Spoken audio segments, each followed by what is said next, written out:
Usmle Step 3 Flashcards. Meniere's disease.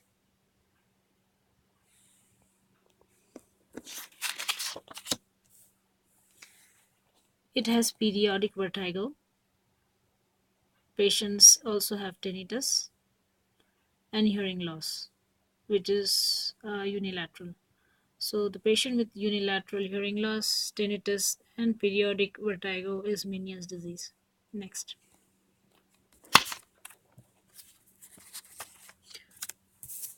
What is the treatment of HUS-TTP?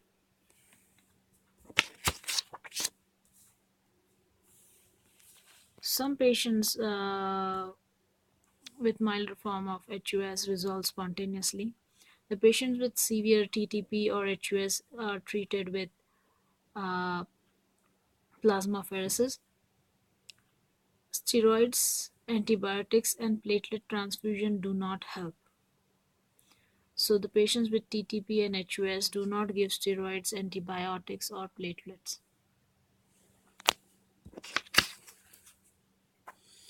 Next, what is the best initial therapy for fibromyalgia?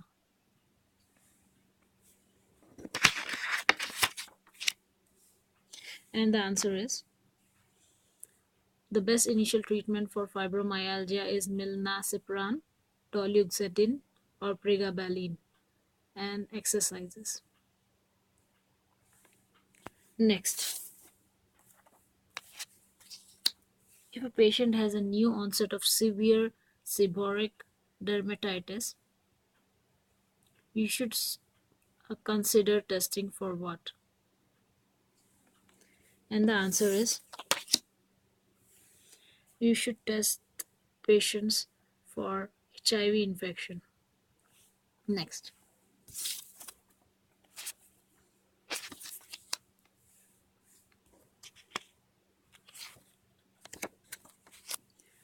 so HLA allo sensitization increases the risk of what? So the HLA allo sensitization increases the risk of graft rejection in patients who are awaiting organ transplant or bone marrow transplant. And also, HLA allo sensitization increases the risk of platelet refractoriness in patients requiring subsequent platelet transfusion. Next,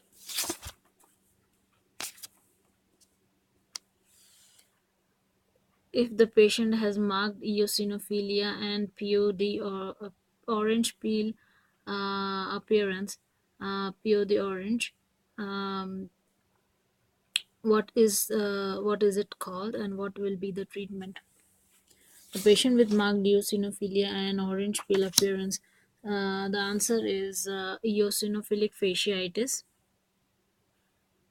You treat eosinophilic fasciitis with steroids. Symptoms of such patients with eosinophilic fasciitis worsen with exercise.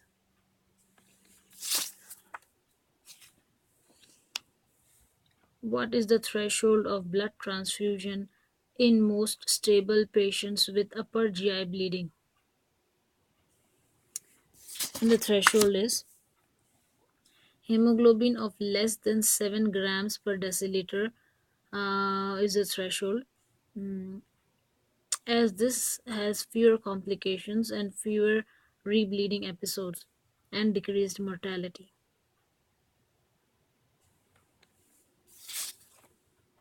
Next,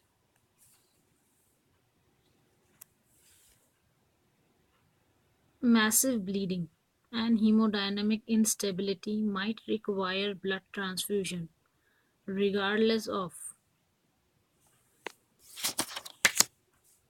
regardless of the hemoglobin level, as the level do not accurately reflect the amount of blood loss in patients who has massive bleeding and hemodynamic instability. What is the treatment for spontaneous bacterial peritonitis or large volume paracentesis? Um, You give these patients albumin infusion. Of course, for spontaneous bacterial peritonitis, you will also give antibiotic. What is Smith's syndrome? Polyglandular autoimmune failure type 2. Smith syndrome is the patient has Addison's disease, type 1 diabetes mellitus, autoimmune thyroid disease, and other autoimmune disorders such as pernicious anemia, premature ovarian failure, vitiligo, and celiac disease.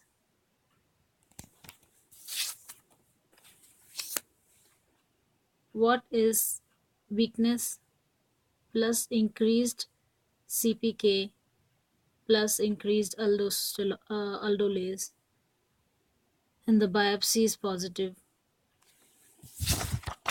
The answer is polymyositis because the patient has increased CPK and aldolase and the biopsy will show inflammation.